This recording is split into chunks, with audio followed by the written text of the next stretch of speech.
baby. Nasty bitch, yo. That's what I'm talking about. Look at that.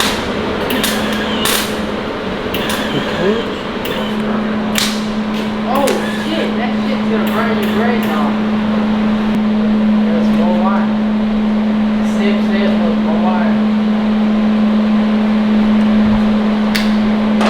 There's another fucking 4 inches of wire. He's not fused. Bet you guys are confused. You're like, oh, I thought I clicked on a John Doc video, but here we are at Sloppy Mechanics.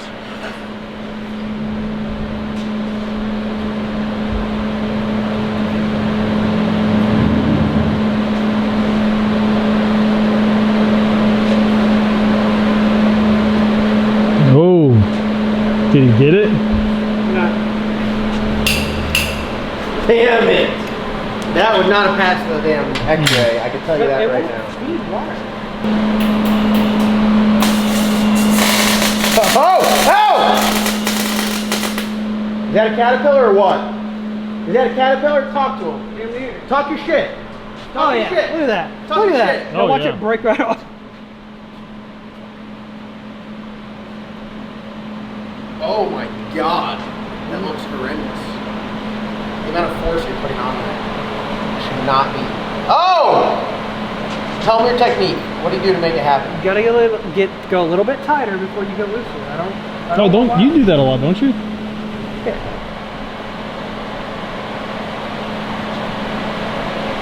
All right, now you call me daddy. What do you mean by that? Bro, I just watched you use 10 foot of welding wire to them. Yeah, but it's out, isn't it? Booger that up. But it's out, isn't it? Yeah, it's definitely out. Welcome to today's video. We're talking about the Colorado. It's been off the road. We got to get it back on the road. We got the motor out of my Suburban, which is one of our fleet vehicles. We have a 2500 Suburban, which will be a work truck with a diesel tank in the back. So who's gonna be huffing diesel? That guy. But before we get into today's video, I want to talk about today's video sponsors. Our lead sponsor on today's video is a Streamlight Wedge. If you guys don't have a Streamlight Wedge, you're probably a loser. Also, Mason, hit him with our second video sponsor for today's video. Oh, I seen a head guy? Nope. It's Corey's Barbecue. He'll put his meat in your mouth. You don't need teeth to eat this meat. Wow. Is that the same? Yeah. Is that the same? Turn around. Let's see the shirt. It's not on. No? That's not. Oh, there's a phone number, though. Let's not put my father's phone. Well, you didn't have to tell him it was your father. If you guys want to eat Mason's dad's meat, check out Corey's Barbecue and Catering. Where are they? Indiana? Indianapolis? Westport, Indiana. Westport, Indiana. The best meat in town. All right, what are we doing? Assemble. This is not going to be how you assemble a motor. Well, let's just get a quick preview of what we do. So, when we have to assemble motors, right? We have a bunch of motors here to be assembled. They are lined up to be assembled. My man Scott's gonna come over here and just knock out 5 LS motors for me for our work trucks. Very basic stuff. These are not race motors by any means. These are straight up work truck motors. They are stock rods, stock cranks, replacement pistons, because we did have to bore the cylinders because the cylinders were just clapped. So that's like how we like when we're actually like, hey, let's do this seriously. When we're seriously assembling engines, we come here to our engine assembly room, which is clean and doesn't have a bunch of shit everywhere. We have stainless steel table where we can like work on stuff, and we neatly measure and put stuff together clean. No cleaning in here, no grinding, no cutting, none of that is in here. This is just final assembly. This is how you should assemble all of your motors. You should have a clean section, or at least a clean area where you're not cutting, grinding, and you don't leave them open. I normally cover them up, close the doors in here, everything's good and sealed off. So this is my 408 for my LSA build on my 4th gen Camaro. We just wrapped up on this. Forged bottom end, PRC head, LS3 heads, LSA ported Kong. I'm not a big blower guy. All I know is it's way too much money. Like, could have got a Huron Speed turbo kit way cheaper. Shout out to Huron Speed. They're actually doing the fuel system for that build. So that's how we generally assemble stuff. What we're doing right now is just like full-blown sloppy mechanics. We pulled this thing right out of the work truck. We already just grinded it down, which I don't recommend. We've already done a video of how you can't like properly get a deck surface flat, but we got rid of all the gunk and the old head gasket BS on there. So we got the deck clean. We're gonna take the heads right off the other motor, which we understand the other motor died because it had water in the oil, so it had a head gasket issue. So we're gonna take the heads off the old motor, check them for flatness, If they are flat, then we'll stick them on this motor. We went to the back of the shop, found a cam out of a 427-inch LS with twin turbos, shoved it in there. We're gonna reuse the oil pump. Are we reusing the oil pump? Yeah. We are? That's scary. So we're just blaming the death of the motor on the water in the oil. We got new head gaskets for it. We're gonna reuse the studs.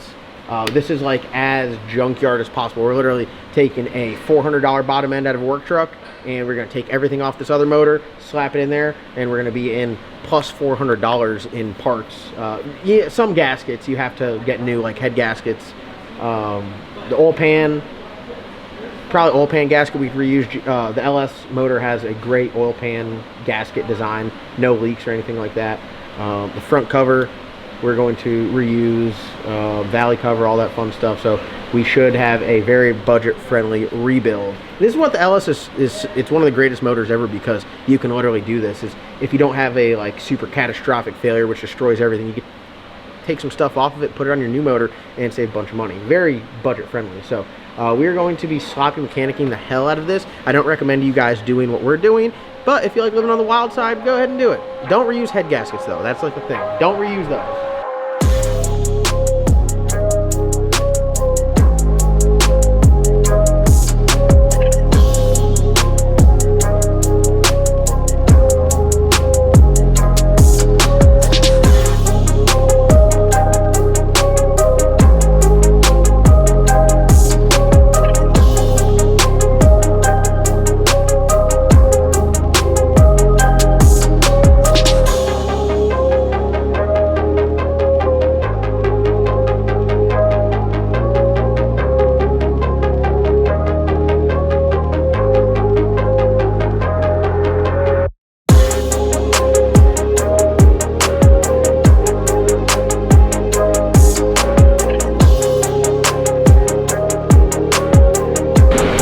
Alright guys, we're using our Streamlight wedge here, Chef Streamlight. As you can see, we have made what I like to call the nasty anti-seize.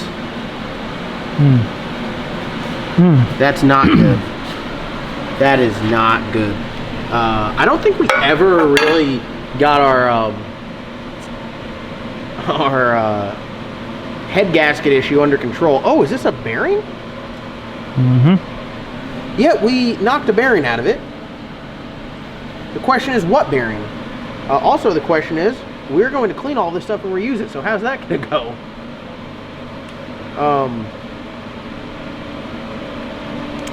Yeah. When you see stuff like this, you also have to think about what else gets oil, like the turbo. The lifters. The lifters. I mean, they were getting this junk run through them, so... run to Harbor Freight in the morning and get a sonic clean. We'll sonic clean the lifters. You know, we'll spend $200 to try to save a set of $200 lifters. You don't want to put those lifters in. I can see the look on Mason's face. Look at his face. You'll never get all the gunk out of them. Like, take them apart. There's no point in taking them apart. No. I'm just going to go and get the cheapest drop-ins. Yeah. Well, I think more drop-ins like 100. Yeah. All right, well, I'll just run up to RPM tomorrow and get those. And,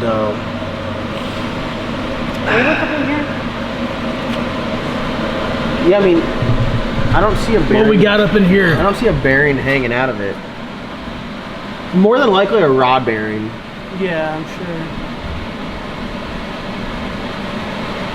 But this is a candidate. This is a very good candidate for a nice little, you know, forged bottom end turbo methanol motor now. Hey. Stock and lock.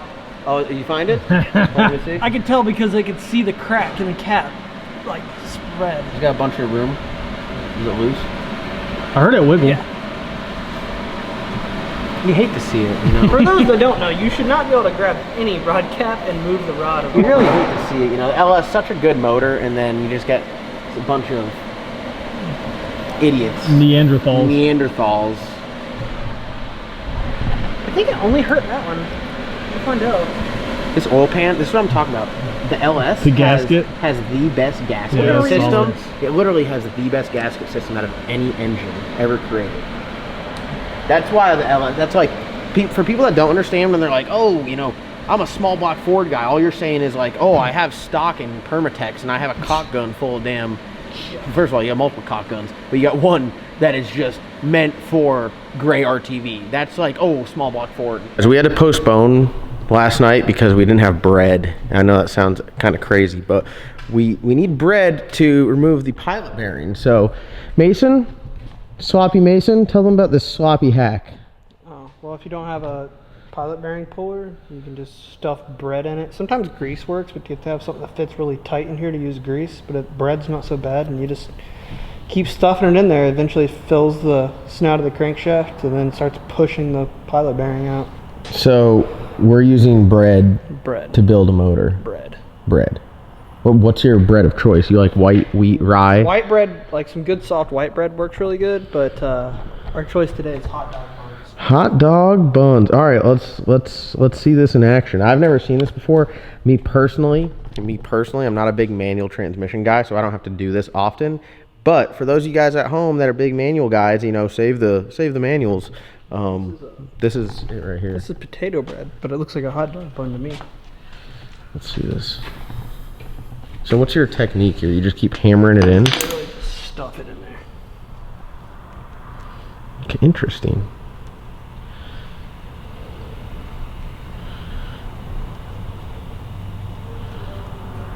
Okay. All right. John's not convinced that this works. I'm sure some of you guys are a little skeptical at home. I'm right there with you, just because. Why don't you cram it in with the little socket thing, the extension right now, to really get it in there nice and deep like.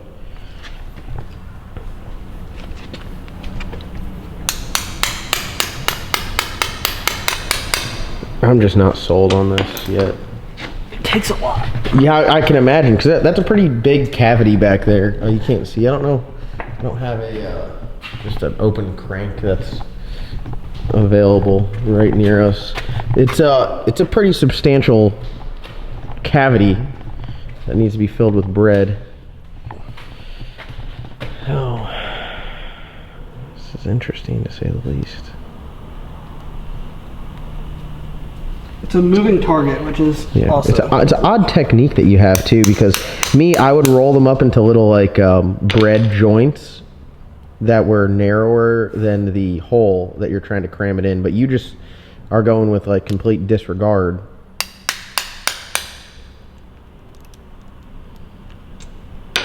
See, this is very interesting now. So the cavity is now filled. It is a moving target. I can confirm trying to film it. Oh, he's taking my technique. Is that a bread joint? Yeah. Oh, nice. That's nice. Hell yeah. How full? I mean, I imagine it's getting pretty full now. It is, but you gotta think the bread's just gonna keep compressing. Yeah. Yeah.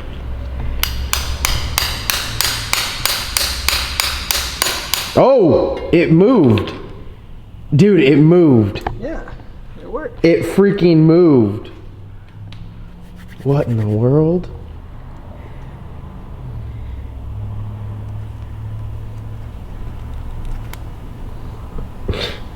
I just can't take it serious watching cram bread in there.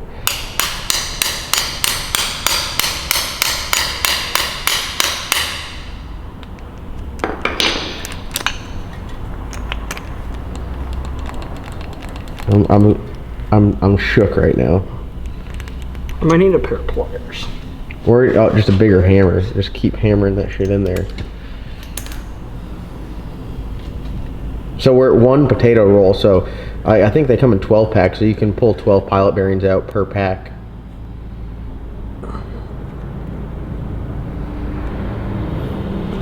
Yeah, every pilot bearing costs you $4 to remove.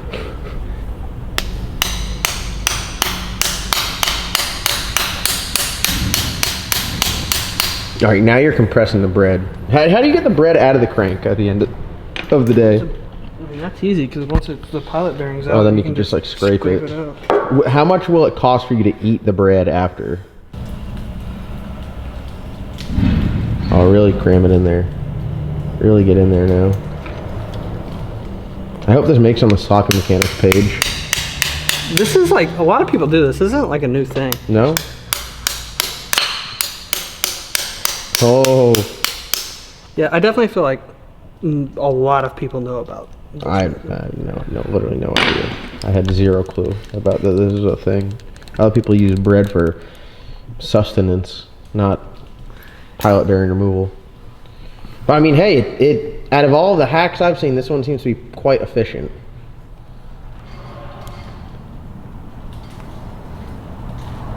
I like how you get a little bit of oil on there too, and it like saturates the bread.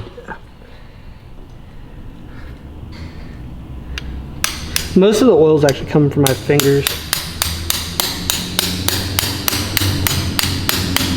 Dude, that's about out. That's about out. Almost. Oh, I might have gotten a little deep with the socket.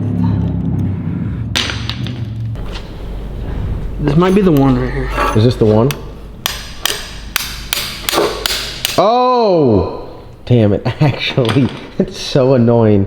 That's so annoying. You had no hope in that one. No, I really didn't. Alright, hold on. Get a... Oh, it's so gross. Get like a screwdriver just to take... I want... Maybe we can get this to come out in one piece and I'll get Logan to eat it. Yeah, it's got like a little nipple on it. I'm trying to... Hold on, I got you. I mean, literally, it's got a nipple on it. We'll just tell Logan it's a biscuit. Yeah. Oh, yeah. Oh, yeah. Oh, yeah. Dude, that's so gross. Oh, it is so gross. It is so gross. Imagine, like, you take your car to some, like, high-end shop to get work done, and you come back and they're like, it's so gross. It is pretty gross. It is gross. Hell yeah, brother. Look at that. Oh, it looks like a spinner, you know? Yeah, no, that's how Don't you... think that's what those are called? It looks like someone's messed up nipple. I've seen some nipples like that. What's his name? Gabe. All right, y'all. We got the pilot bearing out. We're going to put this on a stand. We got the balancer off. We got the front cover off. The lifters. Look at this goo coming out of the damn lifter galley. That right there.